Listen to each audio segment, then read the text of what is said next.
Salut les amis, on va remettre les choses à leur place une bonne fois pour toutes. Changer de pays tous les 2 ou 3 mois ne fait pas de toi un expat, mais un SDF. Oui, c'est dur à entendre, mais c'est la réalité. Aujourd'hui, on a une génération entière à qui on a vendu un fantasme, celui de pouvoir vivre partout, tout le temps, sans attache, sans contrainte. Mais en réalité, tu n'es pas libre, tu es juste instable.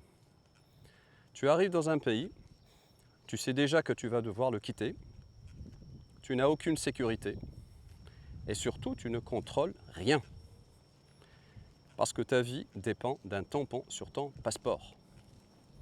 Et ça, c'est la réalité que personne ne montre. Et si demain ton passeport est refusé, ça arrive tous les jours, refus sans explication, changement de règles, contrôle renforcé, tu fais quoi? Tu n'as pas de plan B. Tu prends ton sac et tu pars. Ta vie tient dans une valise. Ta vie se résume à ce que tu as dans ton bagage ou dans ton sac. 7 kilos ou au plus 20 kilos. C'est tout. Pas de maison, pas d'environnement, pas de stabilité, pas de connexion, pas de fondation. Tu ne construis rien. Tu consommes des lieux. Impossible pour toi de créer de réelles relations. Nulle part. Pourquoi? Parce que tu es toujours en transit. Tu ne peux pas ouvrir un compte bancaire, par exemple. Un compte bancaire local, je dis bien. Ou signer un bail. Ou créer une structure stable. Même dans des pays comme la Thaïlande, la Malaisie ou le Vietnam, sans visa solide, tu restes un étranger temporaire. Tu es certes toléré, mais pas installé. Et quand vient la fin de ton séjour touristique, tu ne décides pas proprement de partir ailleurs.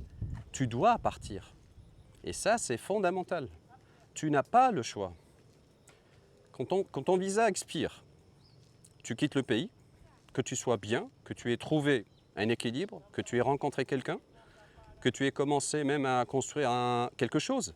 On s'en fout, tu pars. On te vend une vie moins chère. C'est faux aussi. Tu paies tout au prix touristique. Exemple concret. À Bangkok, location courte durée, entre 800 et 1200 euros par mois. Bail de 12 mois, là on passe à 400 à 600 euros par mois. Même appartement, même immeuble. Mais toi, tu payes le double. Pourquoi? Parce que tu n'as pas de résidence long terme.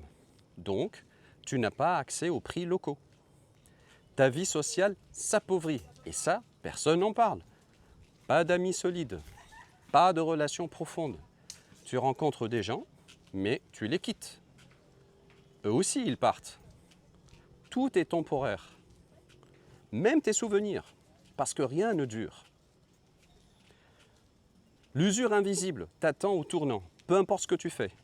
Au début, c'est certes excitant, nouveau pays, nouveau décor, nouvelle vie, mais au bout de quelques mois, fatigue mentale, parce que tu dois toujours recommencer à zéro, toujours t'adapter, toujours te dire « je dois recommencer sans cesse ». C'est pour ça qu'il ne faut pas confondre liberté et clochardisation. Être libre, c'est avoir le choix. Être vagabond, c'est subir. Subir les visas, les règles, les délais, les refus. Et aujourd'hui, beaucoup de gens subissent, tous, en pensant être libres. Promouvoir un changement de pays tous les 2 ou 3 mois, eh bien, c'est malhonnête. Et là, on arrive au cœur du problème. Le mensonge des expats YouTube.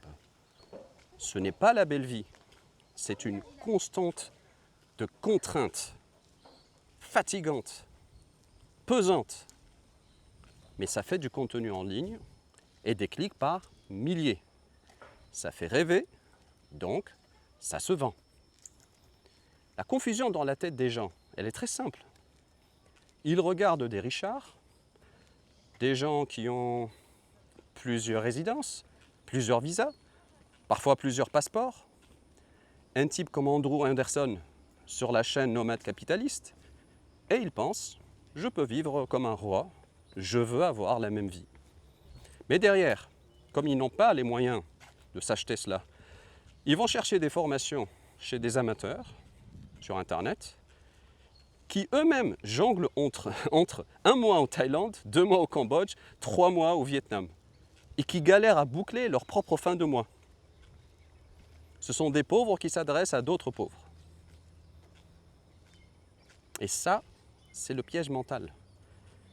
Parce que vouloir imiter ceux qui ont réussi tout en faisant du système D, ce n'est pas être un vrai expat. Un vrai expatrié, c'est quelqu'un qui s'enracine quelque part, avec un projet précis. Pas un vagabond qui n'a pas le choix que de quitter tel ou tel territoire. Il faut remettre donc les choses à leur place. Partir pour partir, ce n'est pas un projet solide. Je dis ça surtout aux jeunes. Oui, quand tu es jeune, la découverte, l'exploration, l'expérience, c'est bien. C'est même nécessaire. Mais ce n'est pas un projet de vie adulte. Alors au lieu de fuir, à un moment, il faut commencer à réfléchir comment je peux construire, créer quelque chose, avoir une base, un pays, un statut, une direction, un business en ligne. Les amis, je vous le dis, il faut réhabiliter la vraie expatriation, celle qui a du sens. Pas celle qui a été défigurée par des amateurs sur Internet. Des deux côtés d'ailleurs, des gauchistes comme des droitards, ubérisés, instables, qui vendent du rêve à des gens sédentaires qui ne voient pas justement la réalité. Et gardez ça à l'esprit. La liberté, ce n'est pas le fait de bouger tout le temps. Ça, c'est avoir la bougeotte. La liberté, c'est de pouvoir rester quand on le veut. Dites-moi ce que vous en pensez. Laissez-moi vos commentaires et surtout, abonnez-vous à cette chaîne. Je vous retrouve très bientôt.